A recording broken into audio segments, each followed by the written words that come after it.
Welcome back, my friend. Danie here, the Peace Teacher, bringing you another life lesson video, the things that we were never taught in school. So today we're talking about boundaries and setting boundaries. Here's the thing. I used to be an absolute people pleaser. I was the person who could not say no. In fact, people would ask me for money and I would give that to them because I didn't want them to think less than me.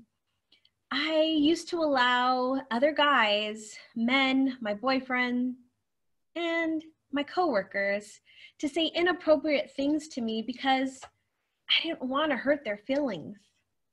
So one of the things that I have found over why we don't set boundaries, at least why I didn't set boundaries, was mainly for the fear of what they would think. I would make these assumptions in my head about, well, they're not going to like me anymore. They're going to think this about me. They're going to think I'm a prude, or I didn't want to hassle anybody. I didn't want to appear to be selfish. I wanted to avoid conflict and just go with the flow.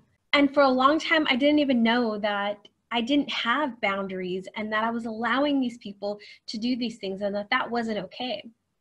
And then the next step was, well, how do we even set boundaries and what does that even look like? So today I want to share with you 3 things that I have done to step out of being an absolute people pleaser and stand more in confidence about what I think and what I believe and how people interact with me. You see, a boundary is simply the front door to your home. I use this example all the time when I'm talking to people about boundaries, and I find it to be so true.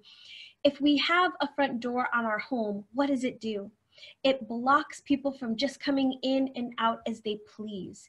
It tells people what they need to do when they get to our home, right? They can either knock on it, they can ring the doorbell, or they can call us, right? They have to do something, and it is up to us whether to allow them in or not. So just like your front door, we need to make sure that we are setting these boundaries with people so that we don't feel that ickiness when people ask us for something and it's not quite right and we don't feel good about it. We need to trust that intuition and follow it. So let's get started on how to set boundaries. Number 1, we start with identifying the area that we need to create a boundary for. Now, there are 6 different types of boundaries that we can set. There's mental, material, physical, emotional, sexual, and spiritual. These 6 types of boundaries are the different areas of our life.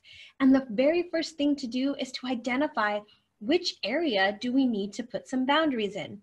If we're looking at a particular area of maybe spiritual, okay, so now we know, hey, something around our spiritual life, we need to set some boundaries around. If it's mental, maybe the things that we're allowing into our mind, maybe we need to put some boundaries around that. If it's physical, maybe somebody's getting in our space and it is not comfortable, right? They're just rocking through our front door with their dirty feet and their negative vibes, right? So we need to look at what area. That's the very first step, to say, okay, what area do I need to set a boundary for?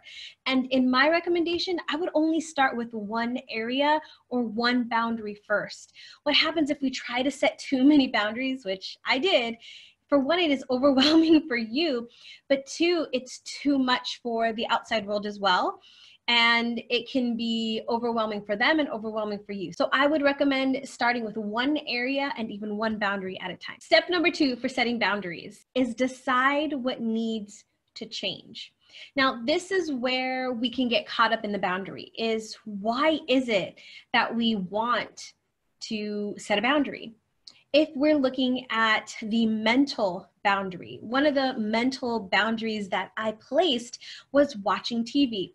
I used to watch the news every morning, and there was a lot that I was allowing into my mind that was making me very afraid, very fearful, very frustrated and upset for really no reason. Not that there isn't things that are happening in this world that aren't the best, it was so overwhelming that I didn't even realize it. So one of the things that I realized was I need to protect my mind. I need to protect what is coming in. And when I looked at that area, there were a couple of things that I definitely needed to change. And having the news on first thing in the morning was definitely something that I needed to change. And so I created a mental boundary around watching the news in the morning. I actually completely deleted it out of my life. I no longer watch the news in the morning, or actually, for that matter, any time of day. It's a mental boundary that I have placed to say, I want my mornings to be peaceful. I want them to be motivating. That's what I want, the first thing in the morning to be very inspiring and really setting the tone for my day. Listening to the news was not doing that for me. So I created that boundary to say, I'm no longer watching TV in the morning. Another example might be if somebody is asking you for money, let's say, and you just don't feel right doing it, I want you to ask yourself why. Why am I getting a weird feeling when somebody's asking me for money? Is it because I think that they're using me?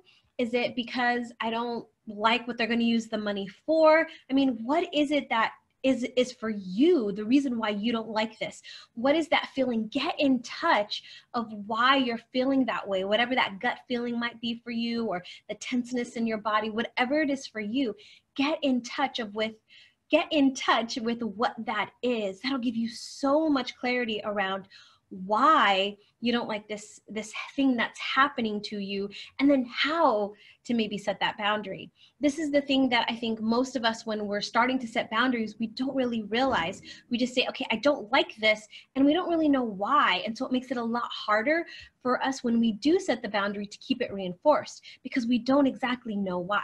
All right, number 3 for setting boundaries is to set it.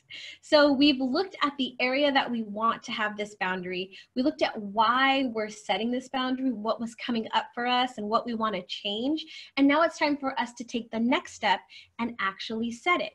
Now, to set it, there's kind of 2 steps in there. Number 1 is to know what you're going to say or how you're going to respond, or the action that you're going to do now.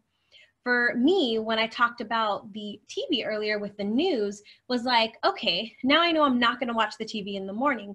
So my action in the morning became, I don't turn the TV on with the news in the morning, which I found a little difficult in the beginning because I didn't realize that I was scared to be in silence and that I did have so much fear inside of me.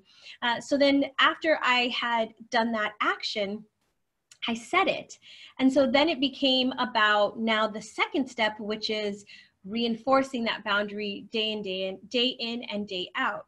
So it might involve some other people, it might not. In my example with the TV, it only involved me. I was the only person watching the news in the morning, but you may be setting a boundary that does involve other people. So one of the boundaries that I set was with my coworkers, and the inappropriate language and remarks that they would say to me that really weren't okay. So when I had to make that boundary, that was a little bit different.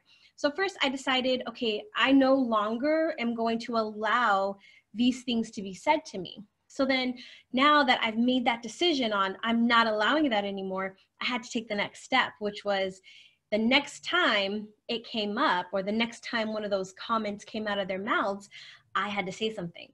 And all I did was say, you know what? I know that used to be okay, but it's not anymore. And I'd appreciate it if you just stopped.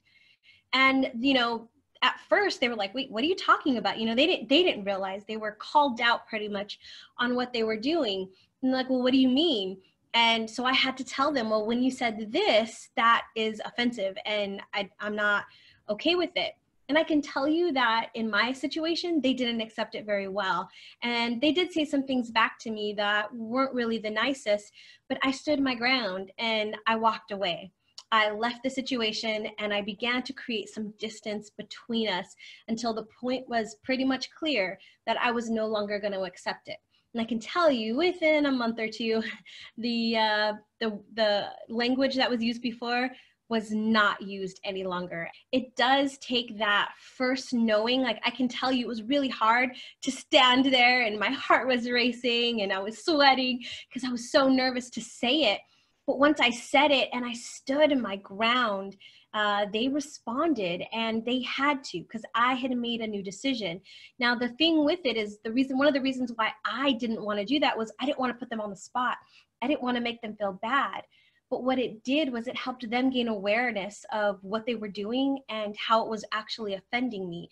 And, you know, eventually it got to the point where they realized it and they apologized. So I know it can be really hard in the very beginning to do it, but trust me, stay with it, stay focused. I think for me, it was really knowing why I needed to set that boundary, what was coming up for me, and why I wanted to have this boundary that made it so much easier for me to stand in that boundary and to be strong and confident in it.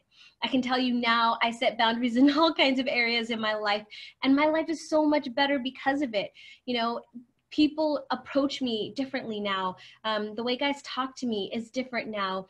The way that I, you know, talk to myself is different. The environment that I'm in is completely different, all because I chose myself. I chose to set boundaries.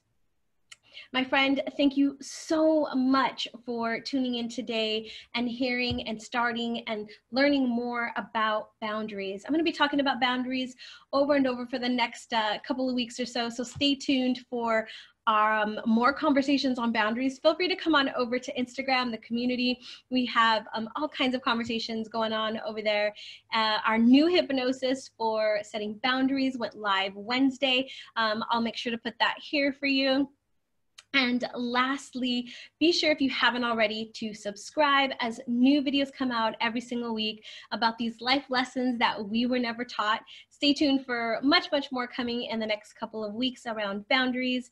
And feel free to drop any questions you have about boundaries, any specific situations. Feel free to reach out to me. I'd love to help you in any way that I can really learn to take that step and to start setting boundaries. All right, my friend, remember, close your eyes. Take a deep breath and find